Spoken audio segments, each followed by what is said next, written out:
যখন আমাদেরকে ক্যাম্পাস ছাড়া করা হলো, আমি এবং হাসনাত, এখানে পাশেই হাসনাতের মামার বাসা ছিল সায়েন্স ল্যাবে, আমরা সেখানে ওর মামার বাসায় গিয়ে উঠি। তো 18 তারিখে ডিজিএফআই তাদের এটা প্রধানমন্ত্রীর কার্যালয় থেকে তাদেরকে দায়িত্ব দেওয়া হয়েছে যে কোনো মূল্যে প্রথম সারির সমন্বয়কদেরকে 5 জন 7 জন 10 জনকে নিয়ে সরকারের কিছু মন্ত্রী 3 4 5 জন মন্ত্রীর সাথে বসাতে হবে। এটা তাদেরকে প্রতিষ্ঠান হিসেবে দায়িত্ব দেওয়া হয়েছে এবং এটা যে কোনো মূল্যে যে কোনো কিছুর বিনিময়ে তাদেরকে করতে হবে। এরই ফলশ্রুতিতে যখন তারা আমাদের সাথে বিভিন্নভাবে ফোনে যোগাযোগ করা শুরু করে, ওই সময় আমাদের বেশ কিছু সহযোদ্ধাদের ফোন অফ ছিল, হাসনাদের ফোনটা খোলা ছিল। তো হাসনাদের ফোনে অসংখ্যবার কল দিচ্ছে ডিজিএফআইয়ের একজন ঊর্ধ্বতন অফিসার, ওনার র্যাঙ্ক সম্ভবত লেফটেন্যান্ট কর্নেল। তো কল দিতে যখন রিসিভ করা হচ্ছে না তখন মেসেজ দেওয়া হলো যে হয় আপনারা আমাদের রেসপন্স করবেন, বাসার নিচে নেমে আসবেন, না হলে আমরা বাসার উপরে যাব। আপনারা যে বাসায় যে ফ্ল্যাটে থাকেন জানালাটা খুললে নিচে তাকালে রাস্তায় আমাদেরকে দেখতে পাবেন। তো আমরা চাচ্ছি না আপনাদের পরিবারকে এখানে এঙ্গেজ করতে। তো আমরা সম্ভবত 15-16 তলায় ছিলাম। তো গ্লাস খুলে আসলেই দেখি রাস্তার পাশে একটা একদম কালো কাচের হাইস গাড়ি, সেখানে তারা দাঁড়ানো, সেখান থেকে তারা কথা বলছে। এবং তারা যেটা করেছে, হাসনাতের যেহেতু ফোন নাম্বারে কল করেছে, এরপর হাসনাত রিসিভ করলো এবং এভাবে বলছে যে আমরা চাচ্ছি না যে আপনাদের পরিবারকে এখানে জড়িয়ে আপনাদের সহ আপনাদের পরিবারকেও তুলে নিতে। যদি আপনারা চান যে এটা শুধু আপনাদের মধ্য দিয়ে যাক তাহলে আপনারা নেমে আসুন। এবং এরই কনসিকুয়েন্স হিসেবে ওই বাসার নিচে গিয়ে তারা ভাঙচুর পর্যন্ত করে। এবং হাসনাতকে 2টা খুবই সেন্সিটিভ বিষয়ে তখন থ্রেট দেওয়া হয়। একটা ছিল যে ওর বোন তখন অন্তঃসত্ত্বা ছিল 9 মাসের। তো এরকম বলা হয় যে আমরা তো চাচ্ছি না যে আপনার বোন এমন অসুস্থ অবস্থায় একটা কঠিন পরিস্থিতির মধ্য দিয়ে যাক, আমরা চাচ্ছি এটা শুধু আপনাদের উপর দিয়েই যাক। তাহলে আপনার বোন পর্যন্ত যেন এটা না যায়, যদি আপনারা এটা চান নেমে আসেন। এরপরও আমরা অনেক সময় ধরে আছি, কথা বলছি, নাহিদের সাথে যোগাযোগ করার চেষ্টা করছি কি করা যাবে ওই মুহূর্তে। এর পরবর্তীতে তাদের আরেকটা কল, আরেকটা থ্রেট, যেটা হচ্ছে হাসনাতের আম্মু তখন কুমিল্লার দেবিদ্বারে থাকতো। তো বলল যে আপনার আম্মু এখন যে বাসায় আছে এই বাসার সামনের দরজাটা এরকম, দরজার সামনে আমাদের কিছু লোকজন আছে, তো আমরা তো মা পর্যন্ত যেতে চাইনি, কিন্তু আপনারা নিয়ে যেতে বাধ্য করছেন। তো এমন একটা পরিস্থিতিতে আসলে একজন সন্তানের কিছু করার থাকে না। যখন মা রিস্কে পড়ে যায়, বোন রিস্কে পড়ে যায়, এমন অবস্থায় তখন আমরা দুইজনই নিচে নেমে আসি। এটা হচ্ছে 18 তারিখ সন্ধ্যা মাগরিবের পরপর। তখন আমাদেরকে সেখানে গাড়িতে প্রথমেই তুলে জাস্ট চোখ কালো কাপড় দিয়ে বেঁধে এখান থেকে প্রথম নিয়ে যাওয়া হয়। এবং পরবর্তীতে আমরা যখন জানতে পারি 18 তারিখ ওই সন্ধ্যায় আমাদেরকে প্রথমবারের মতো নিয়ে যাওয়া হয় রাষ্ট্রীয় অতিথি ভবন, যেটা পদ্মা, সেখানে।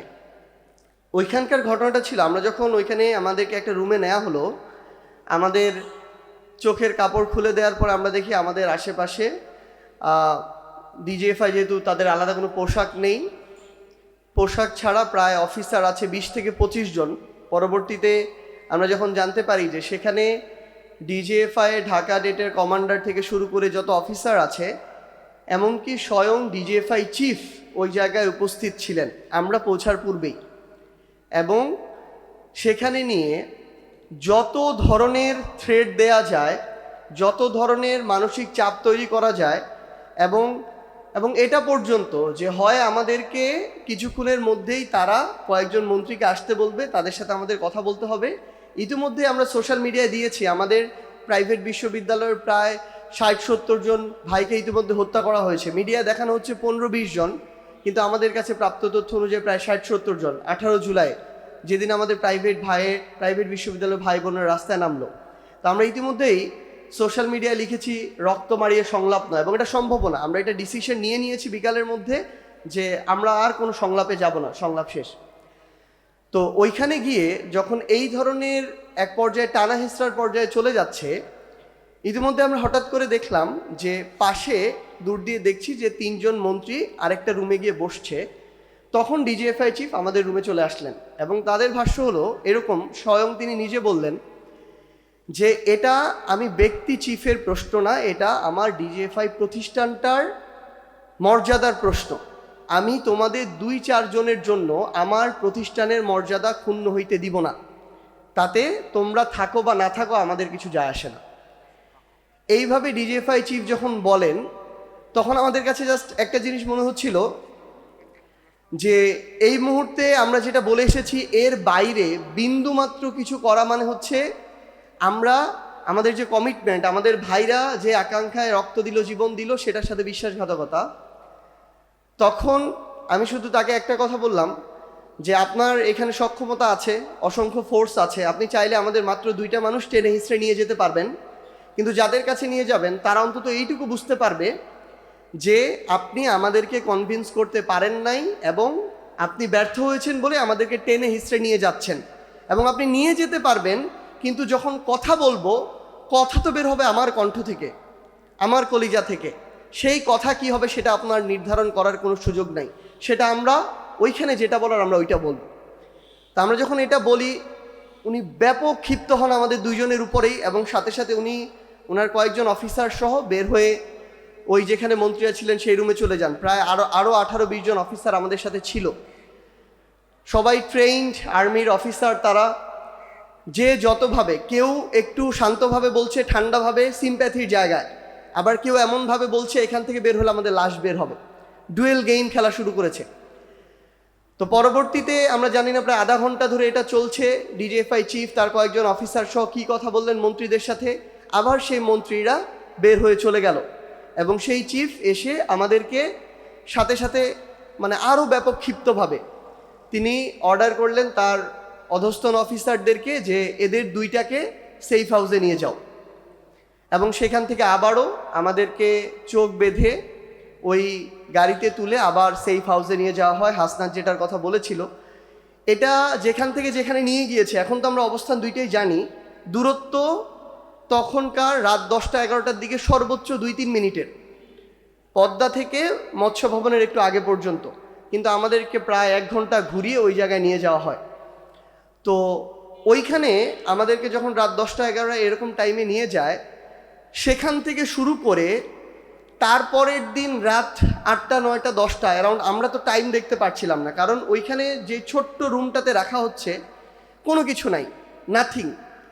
তো আমরা বুঝতেও পারছি না বাইরে দিন না রাত। তো সেই জায়গায় এই পুরো টাইম আমাদেরকে না ঘুমাতে দিয়ে এক একজনকে এক এক রুমে নিয়ে যেভাবে পেরেছে তারা মানে তাদের জায়গা মতো টর্চার করেছে।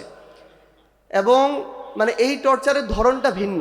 আমরা টর্চার বলতে নর্মালি শারীরিক যে টর্চার বুঝি, শারীরিক টর্চার তো একটা স্বাভাবিক একটা প্রসেস, কিন্তু এরকম অসংখ্য তাদের কাছে প্রসেস আছে যেটা দিয়ে তারা আপনাকে যে কোনো মূল্যে কাবু করতে চায়। এবং আমাদের 2 জনকে প্রায় 20 ঘন্টার মতো এক একজন এক একভাবে জেরা করে, অফিসার পরিবর্তন হয়, কখনো তার পরিচয় দেয় এসে, কেউ কর্নেল র্যাঙ্কের এবং যিনি ডেড কমান্ডার ছিলেন ব্রিগেডিয়ার জেনারেল র্যাঙ্কের। এইভাবে পুরো সময় জেরা করে, আমি একটু শর্ট করছি কারণ এই একটা ঘটনা বলতে গেলেই হয়তো আমার ঘন্টাখানেক সময় লাগবে। এরকম আমরা জানি, আমরা যারা ছিলাম পথে মাঠে ঘাটে, আমাদের সবারই ঘন্টার পর ঘন্টা বলার মতো আমাদের এরকম ঘটনাগুলো রয়েছে।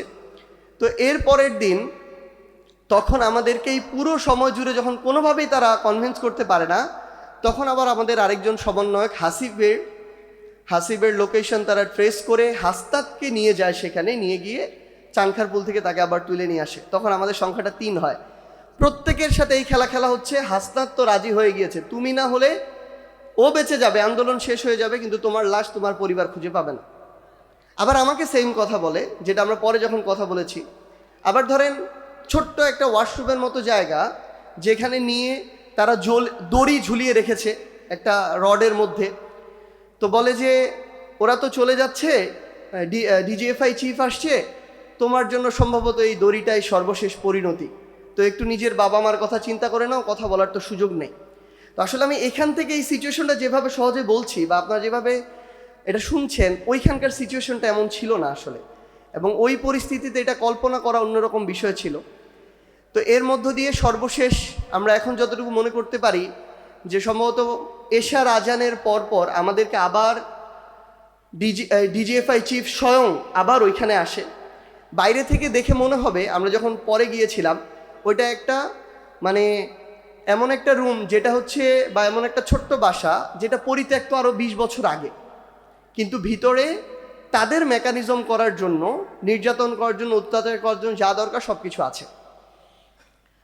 তো সর্বশেষ ডিজিএফআই চিফ আবার আসলো। উনি যখন আসে 3-4-5টা গাড়ি আসে, একটা বহর আসে 20-30 জনের, এবং যেটা করা হলো যে ওইখানেও সর্বশেষ থ্রেট এবং সর্বশেষ কথা, আমাদেরকে তো কোনোভাবে রাজি করাতে পারবে না, আমরা ডিটারমাইন্ড।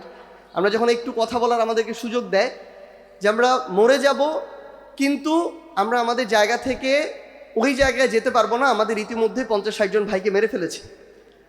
তো সর্বশেষ ডিজিএফআই চিফ এটা বলল যে এবার তোমাদের টেনে হোক হিস্ট্রি হোক আমরা নিয়ে যাব, যা বলার বলবা, কিন্তু আমরা নিয়ে যাব। এবং তারপরের দিন অনেকে বলে যে আমাদেরকে প্রথম দিনই মন্ত্রীদের কাছে নিয়ে গিয়েছিল, এরকম না, এর আগে প্রায় 30 ঘন্টা চলে গিয়েছিল নির্যাতনের, অত্যাচারের। এবং পরের দিন আমাদেরকে যখন ওইখানে নিয়ে যায়, আমরা দেখলাম যে আমাদেরকে আমরা যাওয়ার আগেই মন্ত্রীদের 3 জনকে এক রুমে নিয়ে বসিয়েছে। পরবর্তীতে আমাদেরকে তাদের সামনে দাঁড় করায়, আমাদেরকে বসানোর জন্য জায়গা দেয়। তো আমরা যখন বলেছি যে রক্তমারিয়া সংলাপ নয়, আমরা এখানে বসার কোনো সুযোগ নাই, তারা আমাদেরকে একটা জিনিস বলেছিল, আমাদের যে দাবিগুলো প্রথমে 8 দফা পরে 9 দফা, সেগুলো বলার আমাদের সুযোগ করে দিবে। তো আমরা একটা কাগজে লিখে সেটা তাদেরকে দিয়ে সামনে চলে আসি, সেখানে মিডিয়া দাঁড়ানো ছিল। তো আমরা ওই দিন কীভাবে ডিজিএফআই দিয়ে শেখ হাসিনা পুরো তার সব কিছুকে নিয়ন্ত্রণ করতো, মিডিয়াকে, ওইটা আমরা দেখেছিলাম। আমাদেরকে তারা বলছে এইভাবে বলো যে আমরা কর্মসূচি প্রত্যাহার করলাম। আমরা আমাদের দফাগুলো ঘোষণা করার পরে শুরুতেও বলি রক্তমারিয়া সংলাপ নয়, শেষে বলি আমাদের কর্মসূচি চলমান থাকবে। তারা শুরুর অংশটাও কেটে দেয়, শেষের অংশটাও কেটে দেয়। প্রথমে মিডিয়ার 10টা ক্যামেরা দাঁড়ানো, তার পিছনে ডিজিএফআইয়ের প্রায় 20 জন অফিসার দাঁড়ানো। প্রথম বক্তব্য তাদের পছন্দ হয় নাই। দ্বিতীয়বার তারা আবার বলছে এই বক্তব্যটার প্রথম জিনিসটা বাদ দিতে হবে, যে রক্তমারিয়া সংলাপ নয় তোমরা যেটা বলছো। শেষ কথাটা বাদ দিতে হবে, যে কর্মসূচি যে প্রত্যাহার করলাম এটা বাদ দিতে হবে, শুধু কর্মসূচি ঘোষণা করবা। আবার আমাদেরকে দিল, আবার আমরা সেম জিনিসটা বললাম। তখন একজন এসে, মানে আমার হাতটা ওনার এখানে, মানে কোমরের পিছনে রাইফেল আছে, মানে ছোট যেগুলো পিস্তল, 2 পাশে 2টা, আমার হাতটা ওনার কোমরে দিয়ে বলল যে সাহস বেশি হয়ে গেছে না, এই 2টা গুলিও তোমাদের লাগবে না, তো সাহস একটু কমাও, নাহলে তোমরা তোমাদের পরিবার কেউই থাকতে পারবা না। আর এই যে আগে 1 লাইন বললা, পরে 1 লাইন বললা, তোমরা কি মনে করো যে তোমরা বলছো তার মানে এটা চলে যাবে? দেখো কালকে এটা কিভাবে যায়। এবং এটাই হয়েছে। পরবর্তীতে তারা যখন প্রচার করেছে, তাদেরকে হয় বাধ্য করা হয়েছে বা নিজের ইচ্ছা করেছে, আমরা জানি না।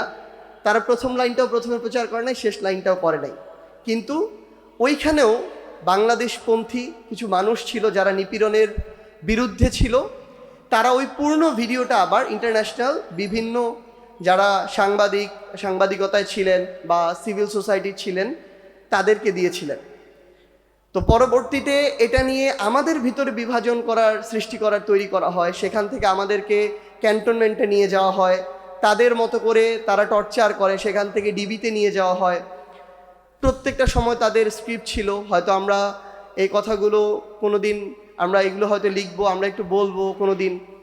আমাদের এখানে যারা ভাইরা আছেন, আসলে প্রত্যেকের আলাদা আলাদা স্ট্রাগল আছে। কারোটার সাথে আমি কোনোদিন কারোটা তুলনা করতে চাই না, এবং কারোটাকে ছোট বড়ও করতে চাই না। আর আমি মনে করি প্রত্যেকের জায়গা থেকে প্রত্যেকের যে স্ট্রাগল ছিল, অবদান ছিল, এটা একটা আরেকটার পরিপূরক।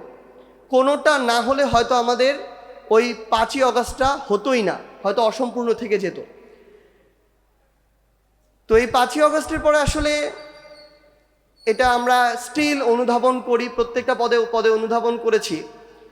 এই যে একটা পুরো রাষ্ট্রীয় কাঠামো আমরা পরিবর্তন করব, যেটা আমরা চাই, সেটা তৈরি করার জন্য বা সেটা ভেঙে নতুনটা গড়ে তোলার জন্য আমাদের যে সক্ষমতা, যে সাংগঠনিক দক্ষতা, যে অভিজ্ঞতা, যে জনবল, কোনোটাই আসলে ছিল না। সুশৃঙ্খল একটা জিনিস থাকা আর একটা জিনিস হঠাৎ করে, কারণ আমার যে ভাইরা এখানে হয়তো আন্দোলনে হয়তো আমাদের অনেকের চেয়ে অনেক বেশি ত্যাগ ছিল, আমি তো হয়তো এখনও জানিও না, বা তার সাথে আমার পুরো আন্দোলনে তো যোগাযোগই হয়নি, কারণ এরকম তো লক্ষ লক্ষ ভাইরা রাজপথে ছিল। তো তাদেরকে অ্যাকোমোডেট করা ওই মুহূর্তে, এটা আসলে হয়তো অনেকের জায়গা থেকে অনেক রকম মনে হতে পারে। আমরা দেখেছি আমরা অল্প কিছু মানুষের উপরে, বা এটা দ্বারা খুবই অসম্ভব ছিল। এবং আমাদের দলীয় একটা দীর্ঘ সময়ের অনাকাঙ্ক্ষিত পলিটিক্যাল কালচার, যখনই সুযোগ হয় আমরা শুধু আমাদের মতো করে আমাদের সুবিধা অনুযায়ী আমাদের মানুষটাকে চাই। অন্তর্বর্তীকালীন সরকারের সময়ে যে যার জায়গা থেকে, আমি কাউকে ছোট করব কাউকে বড় করব দরকার নেই, যে যার জায়গা থেকে এটাই চেয়েছে। আমরা যে যত কথাই বলি না কেন, যত বড় যার সক্ষমতা ছিল সে তত বড় ভাগটা নিতে চেয়েছে, এটাই হয়েছে আসলে। যার ফলশ্রুতিতে আমরা আমাদের যে কাঙ্ক্ষিত ফলাফল সেটাকে ক্ষতিগ্রস্ত করেছি। কিন্তু আমি এটা মনে করি না যে আমাদের যেটা প্রত্যাশা ছিল তার কিছুই হয়নি, প্রত্যাশা অনুযায়ী হয়নি। কিন্তু এই যে কিছুদিন আগে আমি একটা ভিডিও দেখছিলাম, হাদি ভাই উনি একটা কথা বলেছিল যে আমাদের হয়তো লড়াইটাই এমন 10টা ধাপের 10টা অধ্যায়ের, যার মধ্যে একটা অধ্যায় ছিল এই জুলাই। হয়তো আমরা কাঙ্ক্ষিত যে বাংলাদেশটাকে দেখতে চাই, এটার জন্য বিভিন্ন ধাপে আরও 9টা অধ্যায় আমাদের পার হতে হবে। হয়তো অন্তর্বর্তীকালীন সরকারের সময়টা একটা অধ্যায় ছিল, হয়তো এই নির্বাচিত সরকারের 5 বছর যখন তারা তুলনামূলক মোর এম্পাওয়ার্ড, স্থিতিশীল অবস্থা, এটা আরেকটা অধ্যায়। কিন্তু আমি মনে করি এই পরিবর্তনটা সম্ভব হবে যদি এখনও আমাদের ভয়েসটা যে কোনো অন্যায়ের বেইনসাফির পক্ষে হয়। আমার একটা রাজনৈতিক দল, আমার একটা সমস্যা, ভুল, সেটাকে কেউ সমালোচনা করলো, সেটা নিয়ে কেউ কথা বললো, আমার ক্ষমতা আছে, আমি সেটার কণ্ঠরোধ করলাম, বাধা দিলাম, ক্ষমতার অপব্যবহার করলাম, সেটা যদি আমিও হই, এই জিনিসটা হতে দেয়া যাবে না। এবং আমরা এটা প্রত্যাশা করছি যে যেটা হয়ে উঠেছিল, ধরেন এই অভ্যুত্থানের আগে এই ক্যাম্পাসে শুধু একটা ক্ষমতাসীন ছাত্র সংগঠনই প্রোগ্রাম করতে পারতো, ছাত্রলীগ, আর কেউ পারতো না। ইভেন তারপরে সবচেয়ে বড় রাজনৈতিক ছাত্র সংগঠন ছিল ছাত্রদল বা অন্যান্য আমরা যারা ছাত্র সংগঠন ছিল, কাউকে ওইভাবে করতে দেয়া হতো না, হামলা করা হতো বা ঢুকতেই দেওয়া হতো না ক্যাম্পাসে। কিন্তু এখন এই যে একটা পরিবেশ, যে ফ্যাসিবাদের সাথে যারা ছিল তারা ব্যতীত সবাই পারছে, এই পরিবেশটাতে যেদিন বিঘ্ন ঘটবে আমাদের ওই দিনই আবার ভয়েস রেইজ করতে হবে যে এটা হতে দেয়া যাবে না।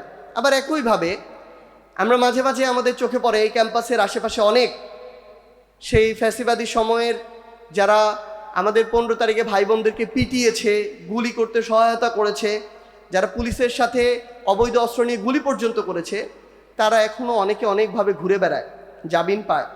আমরা শুনছি আমাদের গতকালকে মাননীয় প্রধানমন্ত্রীর উপদেষ্টা ডাক্তার জাহেদ বললেন যে আওয়ামী লীগ স্থানীয় নির্বাচনে অংশগ্রহণ করতে পারবেন। তিনি যদি এই শব্দটা বলতেন, যারা নিরপরাধ কর্মী, সমর্থক, ভোটার, শুভাকাঙ্ক্ষী তারা পারবেন, সেটাও কিছুটা মানানসই হতো। কিন্তু যখন শব্দটা ডিরেক্ট আওয়ামী লীগ হয়, আশেপাশে অন্য কিছু থাকে না, আমরা তাদের উদ্দেশ্যটাকে সন্দেহের চোখে দেখি। আমরা মনে করি যে ক্ষমতাসীন একটা, এতদিন বলছিল নির্বাচন করলেই সব ঠিক হয়ে যাবে, বিজনেস, পলিটিক্স, স্থিতিশীলতা, আইন শৃঙ্খলা, সব কিছু, যেটা অন্তর্বর্তীকালীন সরকার পারে নাই, পারতে দেওয়া হয় নাই, আরও অনেক কিছু ছিল। কিন্তু এখন তো আমরা ওই চেষ্টাটা তাদের জায়গা থেকে দেখতে চাই। কিন্তু যখন আমরা দেখি গণভোটকে অবৈধ বলা হয়, জুলাই সনদের সবচেয়ে গুরুত্বপূর্ণ সংস্কারগুলোকে বাতিল করা হয়, আমরা যখন দেখি দলীয়করণ থেকে শুরু করে স্বজনপ্রীতি সব কিছুর দৃষ্টান্ত পূর্বের মতো, আমরা ওই বিষয়গুলো নিয়ে আবারও কথা বলতে চাই। তারপরও আমাদের এই যৌক্তিক সমালোচনা থাকুক, কথা থাকুক, কিন্তু দিন শেষে আমরা যেন ওই একটা প্রশ্ন ঐক্যবদ্ধ থাকি, যারা একটা গণহত্যার নির্দেশদাতা, খুনি, পিলখানা হত্যাকাণ্ড থেকে শুরু করে শাপলা হত্যাকাণ্ড, মোদি বিরোধী আন্দোলন কিংবা এই জুলাই অভ্যুত্থানে যারা হাজারের অধিক খুন, গুম, বিচার বহির্ভূত হত্যাকাণ্ডের নির্দেশদাতা, তাদের বিষয়ে যেন আমরা ঐক্যবদ্ধ থাকি। নিজেদের বিরুদ্ধে আমরা যেন এতটা মুখর না হয়ে যাই যে আমরা আমাদেরকে নিয়েই ব্যস্ত, আরেকদিকে তারা তাদের মতো যা করার করে ফেলছে। আমরা আশা করছি আমরা আমাদের সীমাবদ্ধতাগুলো যেভাবে স্বীকার করছি, সেগুলো থেকে সংশোধন করে আমরা একসাথে কাজ করে যাব। আমরা আমাদের ভুলগুলো শুধরে নিয়ে আমাদের ঐক্যবদ্ধ হওয়ার আসলে কোনো বিকল্প নেই। আমরা বিশ্বাস করি আগামীর বাংলাদেশ আমরা ঐক্যবদ্ধভাবে গড়ে তুলব। আপনারা ভালো থাকবেন, দোয়া করবেন। আসসালামু আলাইকুম।